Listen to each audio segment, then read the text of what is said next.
The statue, it represents resistance. I mean, it represents the fact that resistance did not come during the second regime. Resistance was actually from the onset.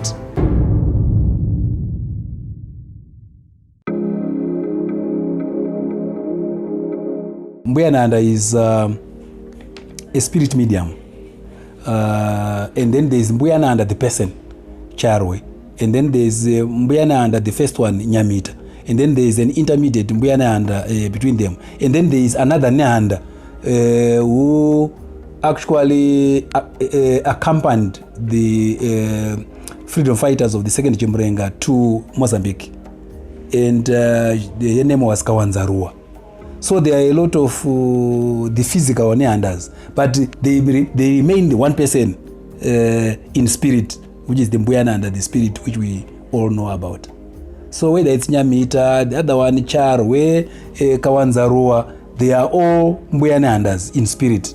But of course, the spirit abides in a person, and there are different mediums all the way. And we are actually expecting another medium soon.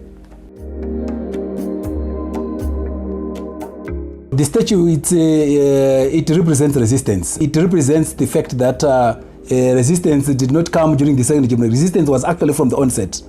And you remember that colonization was resisted right from the onset. And from 1893, we find the Ndebele army in strong resistance to colonization. They fought a series of 3 battles, culminating into the Shangani battle, which annihilated the Alan Wilson patrol. That was actually the genesis of the first Chimrenga, which is actually a resistance to colonization.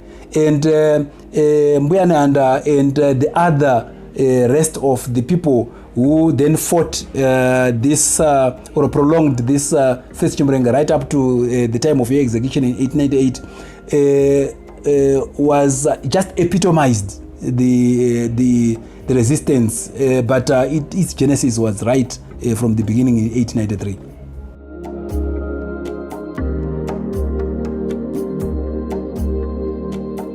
The remains which are getting back from Britain have no identity. No one can actually identify, and it's going to be very difficult. No one can actually identify this is Mbuya Nehanda's remains, this is Seguru Kagubi's remains, this is Mashonga Nyika's remains, because when the British took them, they were a bit careless. They didn't know, they didn't even bother to have a curatorial record which is correct. And with time also, I think a lot of information was left behind. And now when we get this back, we'll try maybe some DNA, but that will also be a bit tricky to get it right. So it's going to be kind of tricky to say which remains belong to who. But of course, I admit there will be other means. It's not only the scientific method which works, I suppose.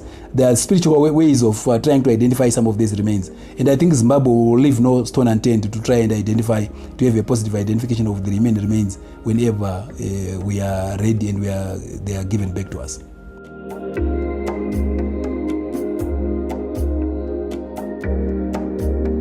I think this has been a missing link in the spiritual world, that you can't Zimbabwe cannot fail to have closure to remains of an important person such as Mbuya Nehanda.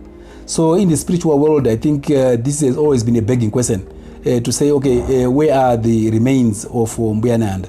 And I think repatriation will be a starting point to try and make sure that we find closure to the issues of repatriation of icons such as Mbuya Nehanda, Mapondera, Mashonga Nyika, and the rest of them, Chinengundu, Mashaya Mombe, who were actually renowned war strategists. And I think to the admission of the Europeans, now the military prowess and the strategic planning for people like Chingaira and Chinengundu was actually of a very high level. And I think it's only onerous for Zimbabwe to ensure that such heroes are honored properly. And the first honor, of course, is to repatriate their remains.